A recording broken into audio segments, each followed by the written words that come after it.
Guys, what's up? Hope you all are doing fine in this pandemic period. And as we have already done with our linear pattern, so today we'll be going to learn about real ribs. So ribs is normally used to add a thin wall as a support. For example, you need a support between two joined object or joined body. Then you can apply rib. So let's learn how to do it. And first of all, let's go to sketch, front plane, and let's create one L shape object to apply the rib like this, and like this. Now I'm going to extrude it, and I'm extruding it as mid plane and 60. Okay, fine. Now you can see. So rib command, in rib command you can see we need, if we need a support like this from this end to this end, then you can apply this rib command. So to do so, first of all we need to select one plane, as we need to apply the support in exactly middle line and midpoint from this end, so that I'm making as this extrusion from the front plane. So I'm going to select a front plane. If you need to apply this rib, then you can select, you can make the plane here and you can make a rib. I'm going to make it as a midpoint, so that's I'm going to select the front plane and sketch. Now after that I am going to make it as a normal. So after making normal, you can select here and you can select this line and select this vertex.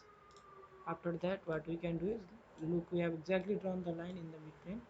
So to add the support, you can go to rib and you can see the preview, and the thickness, you can change the thickness value like this, how much you require. And this is first side. If you need in a single side, then you can choose this.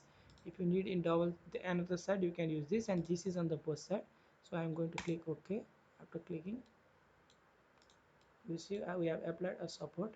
So sometimes we may require the taper support. So to do so, you can go here, right click and edit features, and after going there you can give a taper degree, like how much is required. I'm going to keep it as 15 and okay. Look, it is showing error because we can't give this, it will go outside. So I'm going to create it and click OK. Now you can see this is tapered. So if we give tapered surface, or if we give tapered, then it is to be believed that the strength will be high. So normally we will be creating these types of rib using the rib command, but we can directly create this rib using our line command also. I'll teach you how to do that. I'm going to remove the, no, I'm going to give this rib, click OK. Now after that I'm going to this select sketch.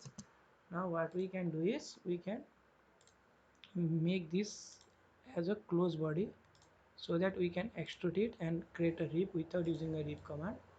Like this, you can see it is a close body.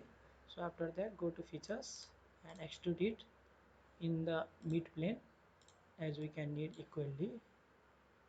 Now remove this, how much is required, and if you need taper, you can choose this as a draft or a taper, like this, and okay. So guys, I have taught you how to use rib command using this features manager or using directly a line. So I hope you understood this. Thank you for watching.